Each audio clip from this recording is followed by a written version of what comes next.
Today we're going to show you a video on how to change a stator on the Sashco Snorkler.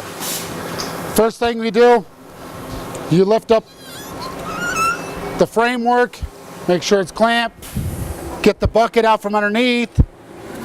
I scrape it so no product drips. After that, I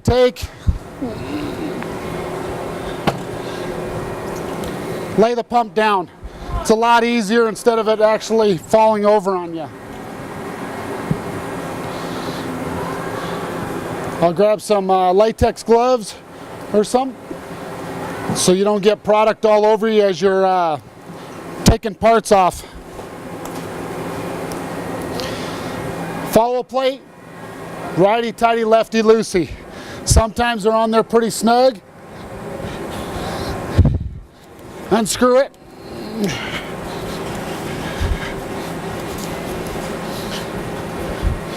Hold on to it so it don't fall off and get chinking all over. What I do with this is I end up laying it right back in the bucket so it don't dry out as you're changing things. You can take the hose and cord off if you want. It's not 100% necessary. Take a 9/16 wrench. You'll take these two bolts out, take the top part of this housing off.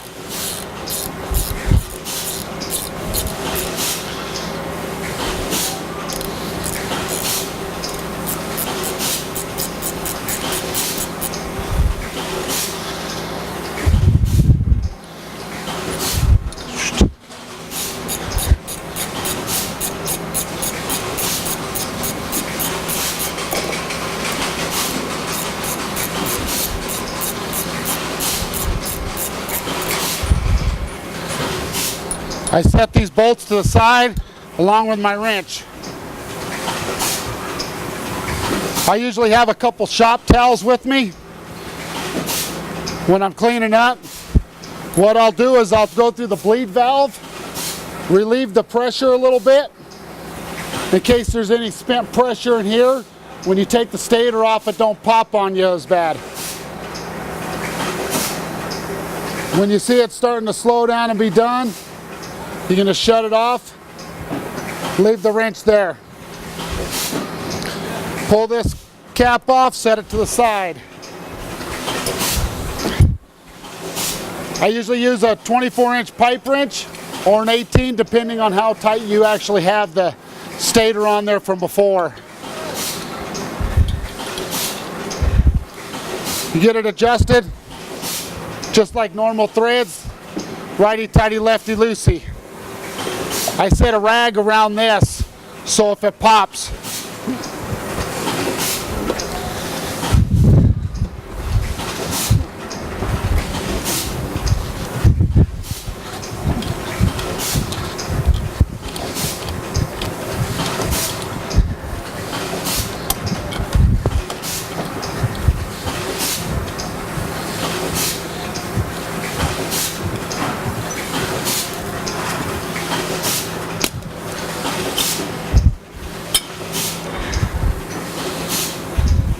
as you can see, it popped a little bit still. You just use that rag to get it. Keep it cleaned up right around there. Then after you get this stator loose, it wiggles. So you got it unthreaded all the way. Now you turn it the other direction to the right to pull it off the rotor.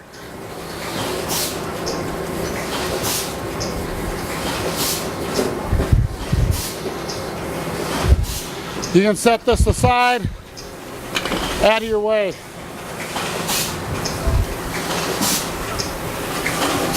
When you get to this point, I take these dirty rags and wipe some of this chinking off here so you don't carry it all over the place. It's sort of out of the way. Clean it up. If you wanted to, there's a little bit of dirt in it sometimes. You can actually save it if you need to.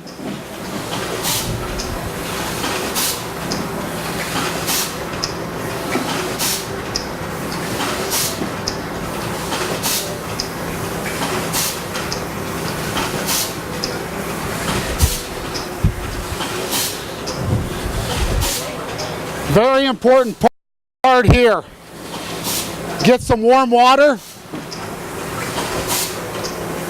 Wet a couple rags down, or at least one. You want to wash this rotor off.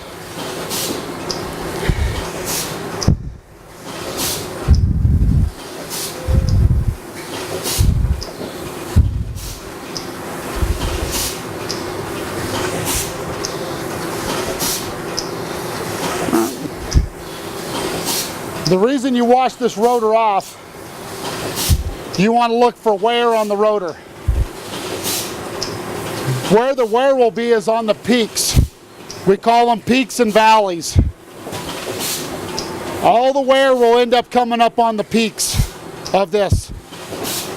And usually it'll all be on one side. So if it looks good here, don't think it's good. You actually got to look underneath, feel and see if you got any holes. Because if there is wear marks and actually cuts in here, you put a new stator on. As soon as you turn it on, your stator's shot. It's already cut it apart. So you clean it all up. Look at that. This one's in good shape.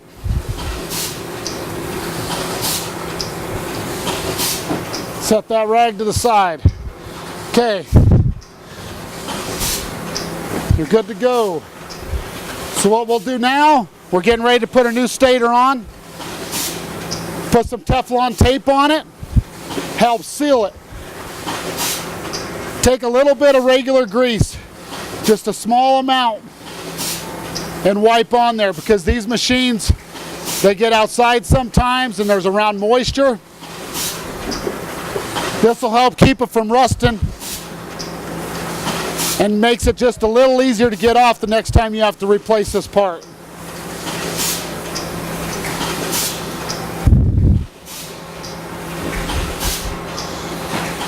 Okay, we got that part done. Take this some basic dish soap, liquid dish soap. This will help lubricate to put the new one on. So all you're doing, this will not hurt your product. It is approved by our R&D department. You're just putting a small amount on.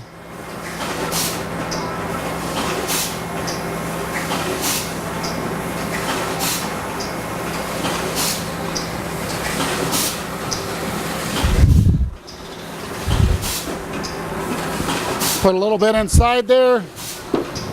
I take this and wipe it around a little bit. Wipe my hand off. So when you go to screw this on, it almost fills backwards. You're going to go to the left so you can get it over the corkscrew.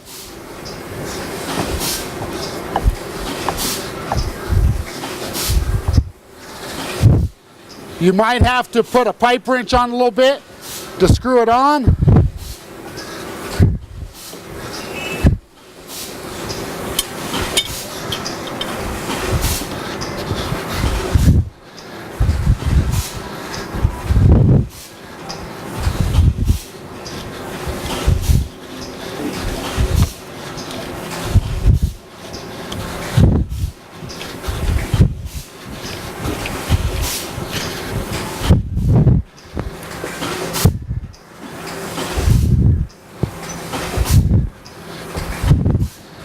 They are going to fit pretty snug.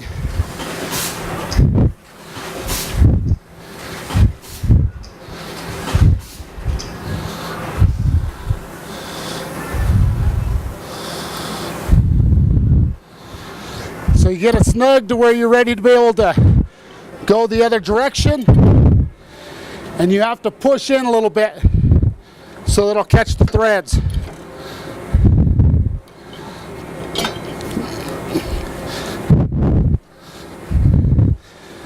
This part can be a challenge at times to make sure it's lined up. That's one reason I leave this bracket here. It helps balance it. Once you get it going, snug it up. You want it tight enough where it don't leak, but you remember you got to get it back off at some point. Snug that up. Now you can go back with your other top part of your bracket there. Put your 2 bolts back in.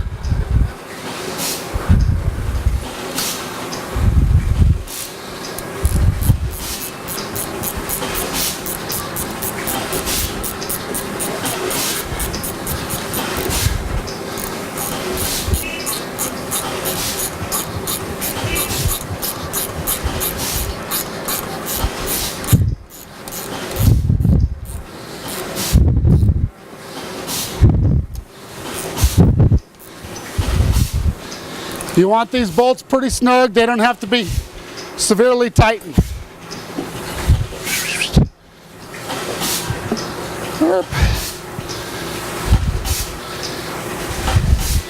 And you'll get your follow plate.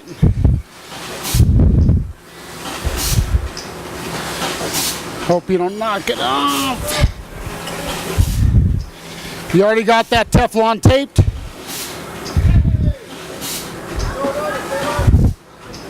This goes back on, righty-tighty.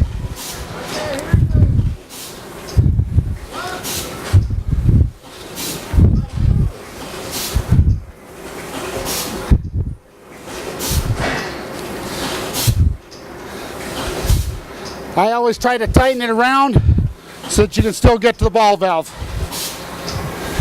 And at this point, you're done.